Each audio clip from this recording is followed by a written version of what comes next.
Hey guys, welcome back to the YouTube channel. As of today, 20th of November 2025, the UK government just released what is called the biggest shake-up of the legal immigration in nearly 50 years. And this was announced today, 20th of November 2025. Now, what the government has done affect both existing and new individuals who have moved across different visa categories. And this announcement was, discussed and, announced by the Home Office Secretary in the House of Parliament, and it impacts every single person, whether you're on a skilled worker visa, whether you're on a post-study work visa, you're an illegal immigrant, whatever category you find yourself in. Some of these changes impact every single individual who is an immigrant. However, there are certain conditions that has been put into place to protect specific individuals, which you might or might not fall under this category. Now, as you can see in here, days after announcing the most sweeping reforms to tackle illegal migration in decades, the Home Secretary outlined a shift in the profile of legal migrants that will prioritize those who contribute to the economy and play by the rule. Now, some of the changes include some individuals having to wait for 15 years before they can get indefinite leave to remain. Other category of individuals would have to wait 20 years before they can apply for ILR. Some category will have to wait 30 years. Some will have to wait 10 years, while some, continue to wait for 5 years before they become eligible for indefinite leave to remain. Now, earlier this year in 2025, the government announced that it would double the permanent settlement qualifying period for migrants to 10 years. Now, with reduction for those making a strong contribution to British life. Now, these changes will affect almost 2 million migrants who arrived in the UK from 2021, subject to consultations on transitional arrangements for borderline cases. It will not apply to those with existing settled status who have lived their lives here. So the only individuals that wouldn't be affected by some of these changes are those who have got settled status. And mind you, settled status means those who have gotten their indefinite leave to remain already. So if you haven't gotten your indefinite leave to remain, some of these changes will definitely impact you. Now, the most disturbing change is around the low-paid workers. Now, what the government is saying is that the low-paid workers, such as 616,000 people and their dependents, who came on the health and care social visa between 2022 and 2024 would be subject to a 15-year baseline. The route was closed earlier this year following widespread abuse. So those who came into the UK within this period on the health and care social visa, what the government is saying now is that the baseline for them to be able to apply for indefinite leave to remain would be 15 years.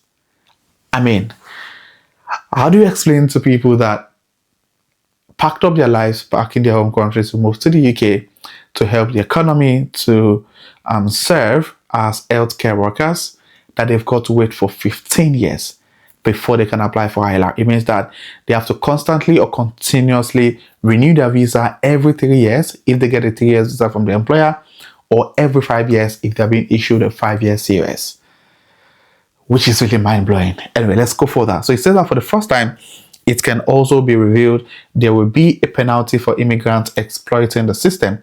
The reform will make Britain's settlement system by far the most controlled and selective in Europe. Now, one other change is that migrants reliant on benefits face 20 years wait for settlements. Now, this, quadruple the current period and the longest in Europe.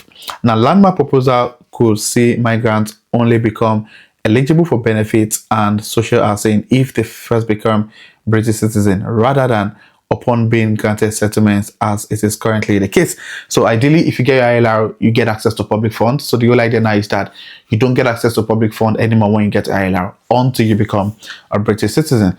Now, this is for illegal migrants. Illegal migrants and visa overstayers would have to wait 30 years to settle, removing this prospect of long-term residence and security in the UK. Now, so it means that if you come into the UK illegally or you overstay your visa, you can only get settlement after 30 years. It means that you have to work illegally. You have to, even those that work illegally in the UK, how do they even do it? You can't have a bank account. You can pay rent. You can't I mean, you practically can't do anything. So you have to do that for 30 years before you can become eligible for indefinite leave to remain. Now, in contrast, doctors, nurses working in the NHS will be able to settle after 5 years.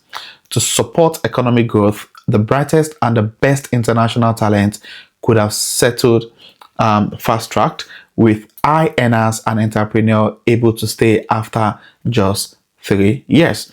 Now, basically, those who are nurses and doctors are not being impacted by all of these changes. So if you're a doctor, you're a nurse, or you work within the public sector, you're not being affected by this 5 to 10 years, 15 years changes. Now, due to record high level of migration under the previous government, 1.6 million migrants are set to become eligible for settlement by 2030. Now, transitional arrangement for those already in the UK will be set out following a consultation. However, the intention is that anyone yet to be granted settlement would be subject to the contribution-based model once the new rules are in force. Now, the reform will build a fairer immigration system for British people while doing the right thing by migrants who have made their life here and contributed to the UK economy and the public service. Now, we want to go straight to a couple of things that has to do with like reduction for contribution. So this whole contribution based scenario doesn't really make more sense.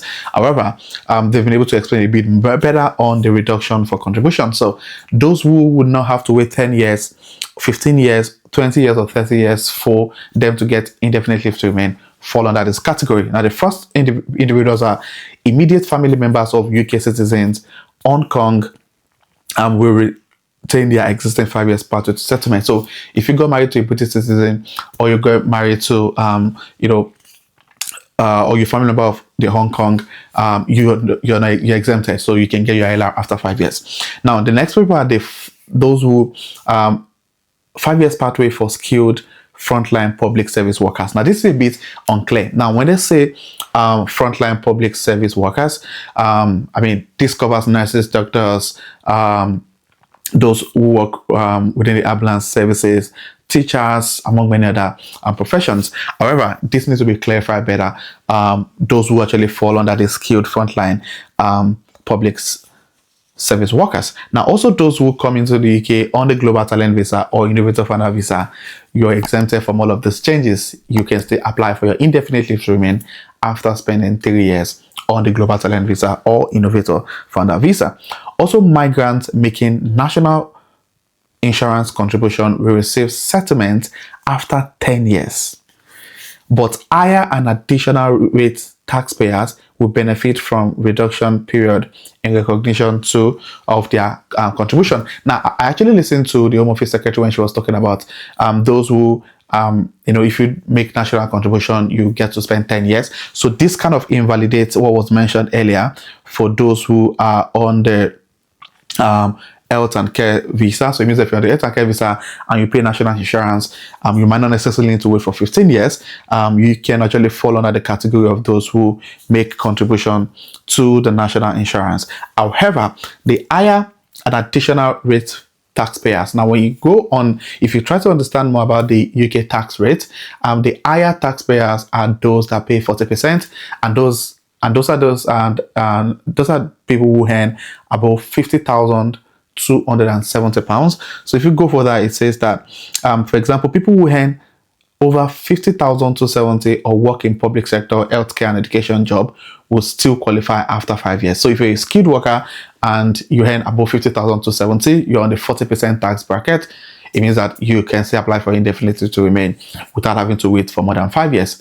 While on the flip side, if you work in the public sector, in healthcare, in education, you're still qualified to apply for ILR after 5 years.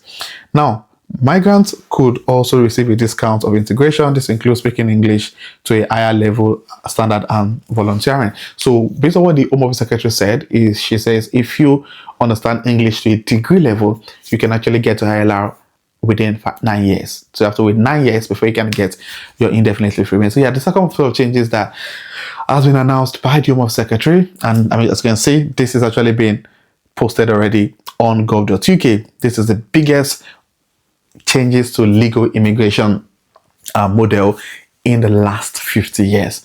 and this is taking effect. Now, some of these changes, they're waiting to finalize on consultation. And from an article I read a few hours ago, you can actually, this consultation is going to be concluded by February next year, and this will be officially passed into law, and then a couple of changes will be made effect on gov.uk. So yeah, what this means basically is that it becomes more difficult and more challenging to actually stay back in the country. So even those who are on a student visa are still trying to get a job.